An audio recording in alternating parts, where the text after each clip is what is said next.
Halo, assalamualaikum teman-teman. Apa kabar semua? Semoga sehat selalu ya.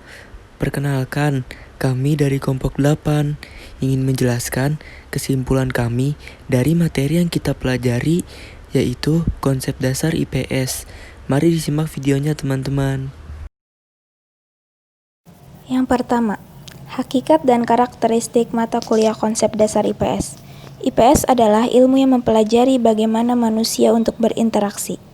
Istilah ilmu pengetahuan sosial dan keberadaannya dalam kurikulum persekolahan di Indonesia tidak lepas dari perkembangan dan keberadaan social studies di Amerika Serikat.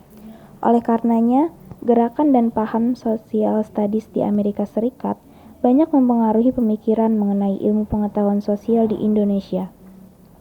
Studi sosial bukan merupakan suatu bidang keilmuan atau disiplin di bidang akademis, melainkan lebih merupakan suatu bidang pengkajian tentang gejala dan masalah sosial.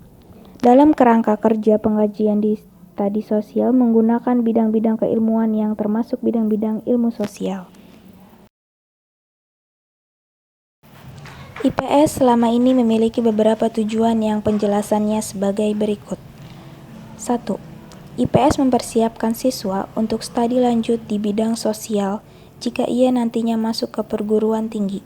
Untuk itu, mata pelajaran seperti sejarah, geografi, ekonomi, dan antropologi budaya haruslah diberikan lepas-lepas sebagai hak tersendiri. 2. IPS yang bertujuan mendidik kewarganegaraan yang baik, maka mata pelajaran yang disajikan oleh guru sekaligus harus ditempatkan dalam konteks budaya melalui pengolahan secara ilmiah dan psikologis yang tepat.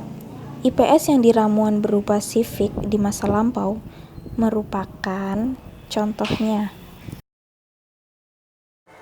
3. Menurut pedoman khusus bidang studi IPS, tujuan bidang studi tersebut yaitu dengan materi yang dipilih disaring dan disinkronkan kembali. 4. IPS yang mempelajari closet areas atau masalah-masalah sosial yang pantang untuk dibicarakan di muka umum. Bahannya menyangkut macam-macam pengetahuan dari ekonomi sampai politik, dari yang sosial sampai kultural.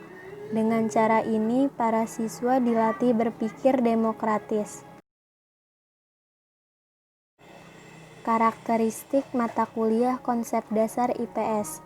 Ruang lingkup IPS tidak lain adalah kehidupan sosial manusia di masyarakat. Oleh karena itu, masyarakat inilah yang menjadi sumber utama IPS. Aspek kehidupan sosial apapun yang kita pelajari, apakah itu hubungan sosial, ekonomi, budaya, kejiwaan, sejarah, geografi, ataukah itu politik, bersumber dari masyarakat. Sebagai contoh, secara langsung kita mengamati, mempelajari, bahkan mengalami aspek kehidupan sosial yang kita sebut ekonomi tidak terlepas dari masyarakat. Ataupun dengan perkataan lain, aspek ekonomi ini bersumber dari masyarakat, pemenuhan kebutuhan pokok, hubungan kegiatan ekonomi, seperti pedagang, proses produksi, semuanya terjadi di masyarakat. Dengan demikian, masyarakat ini menjadi sumber materi IPS. Materi IPS yang berupa kehidupan sosial manusia dengan segala aspek dan permasalahannya tidak selalu dapat kita pelajari secara langsung dari sumber utamanya di masyarakat. Nu'man Somantri yang dikutip oleh Dajuni dalam kurung 1981 menyatakan bahwa pembaharuan pengajaran IPS sebenarnya masih dalam proses yang penuh berisi berbagai eksperimen, pemilihan atau seleksi konsep-konsep ilmu-ilmu sosial guna pengembangan materi pembelajaran IPS sesuai dengan kebutuhan pembelajaran pada tingkat yang berbeda tidaklah mudah, namun harus didasarkan pada beberapa prinsip.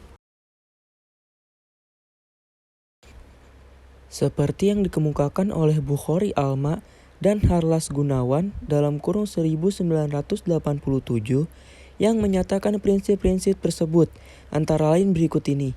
A. Keperluan. Yang B. Ketepatan. yang C. mudah dipelajari, dan yang D. kegunaan.